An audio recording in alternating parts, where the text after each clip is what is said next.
Assalamualaikum warahmatullahi wabarakatuh. Bagaimana kabar kalian hari ini? Semoga sehat ya. Pertama-tama, saya akan mengucapkan selamat kepada peserta didik baru kelas 7 dimanapun kalian berada.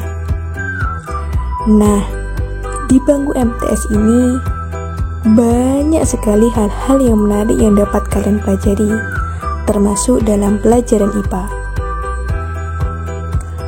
Pada bab pertama, kita akan belajar tentang objek IPA dan pengamatannya. Baiklah, langsung saja kita mulai. IPA. Seperti yang banyak kita ketahui, IPA singkatan dari ilmu pengetahuan alam.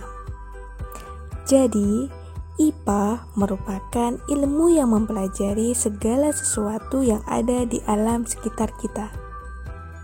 Nah, kira-kira apa saja yang dapat kita temui di alam sekitar kita? Banyak sekali yang dapat kita temui di alam sekitar kita.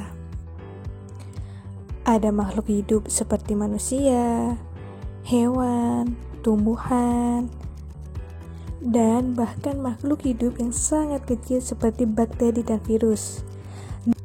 Dan ada juga makhluk tak hidup seperti batu, air, matahari, tanah, dan lain sebagainya. Yang saya sebutkan tadi itu merupakan salah satu contoh dari objek IPA. Objek IPA dikategorikan menjadi dua, yaitu objek biotik dan objek abiotik. Yang pertama, objek biotik merupakan objek yang terdiri dari makhluk hidup. Contohnya seperti manusia, hewan, dan tumbuhan. Yang kedua yaitu objek abiotik. Objek abiotik merupakan objek yang terdiri dari makhluk tak hidup, atau disebut juga dengan benda tak hidup. Contohnya seperti tanah, air, udara, matahari, awan, dan lain sebagainya. Nah, sekarang bagaimana caranya menyelidiki objek-objek IPA tersebut? Oke, ada 3 langkah penting yang harus dilakukan dalam mengamati atau menyelidiki suatu objek IPA. Yang pertama, pengamatan. Yang kedua, inferensi.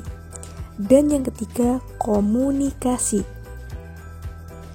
Akan kita bahas satu persatu ya. Yang pertama, pengamatan.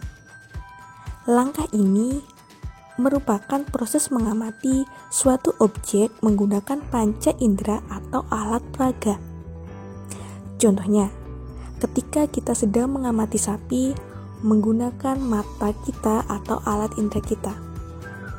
Contoh lainnya, ketika kita mengamati makhluk hidup yang sangat kecil menggunakan mikroskop. Kemudian, yang kedua, inferensi. Jadi, inferensi ini proses merumuskan penjelasan berdasarkan hasil pengamatan.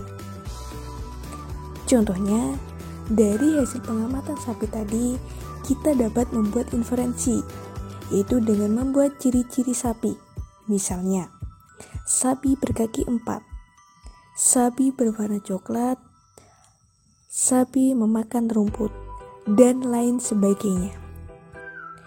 Yang ketiga, komunikasi. Nah, dari hasil pengamatan bisa dikomunikasikan dalam bentuk tabel, bagan, kurva, diagram, maupun grafik. Nah, bagaimana? Mudah dipahami bukan? Sekarang, sebagai bahan evaluasi, silahkan cari 3 objek IPA yang ada di sekitar kalian dan kemudian tulis ciri-cirinya.